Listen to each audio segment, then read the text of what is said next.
Setup wise, you can see there's a little bit of a tweak there. Yeah, you can this see the foot, knees. yeah, the foot's got to start opening out. That's going to help the rotation, which we need to have. And it always comes back to the engine working better rather than the engine basically being this sort of little hinge in the wrist joint here now, causing that club to move. If we actually watch this left-hand one now as you go back, I think in this one it actually wasn't a bad chip shot, but it took you sort of like 6 goes to get that reasonable contact. So as the club goes back here now, there's minimal body movement at all, okay? Yeah, I mean, there's a little bit of right shoulder lifting, but not a lot of movement there with the body at all. And the club, as you can see, sort of going back quite abruptly, kind of like lifted up and scooped. As you go back here now, you're putting your right wrist there into quite a bit of an acute angle, which doesn't want to stay there. So when it comes back to the gut, it's got to unhinge quickly, yeah?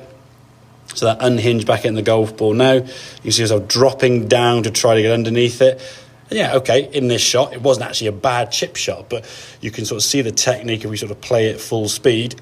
It's a bit there's a bit of a snatch in that quite quickly, okay? Compare that to this one on the right-hand side, okay? As the club goes back, look at that, yeah? Everything moving now is more of a kind of one unit, okay? Now, there's a little bit of wrist hinge here. Now, that's absolutely fine, so don't lock them out. They're allowed to move a little bit, but the movement is going to come with that triangle, kind of just moving the club back and moving the club through. And the sort of phrase that we sort of reiterated a few times, like that underwater feeling, like you're dragging the club through as if you were underwater.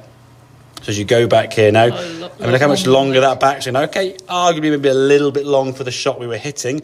I'd probably want to see more that length, which is fine, okay? Yeah. But as you come back into impact, good strike of the ball. You can see the club now and the arm now. You're underneath the ball. And as you watch your hands as you come through, look where your hands finish now post-impact, okay? Yeah. So that was your finished position there. Okay, if I'm being critical there, that foot, hasn't moved on that one, no.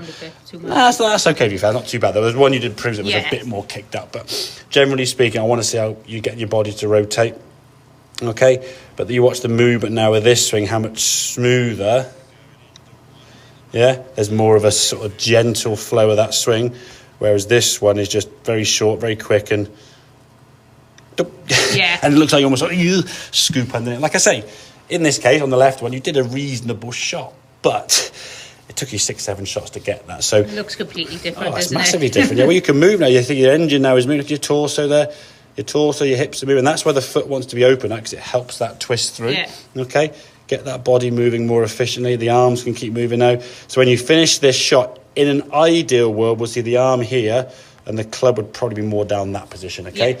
Whereas before, your wrist angle, the club's probably up here somewhere. So it has moved a lot less. We're sort of reducing that flick, but we're reducing that flick by moving the body better, turning and twisting and dragging the club through, not stopping and getting scared. And what you found when the ball was going up in the air correctly, like it was here, it just wasn't going too far. Yeah. So you can almost feel a bit more confident to give it a bit of a hit.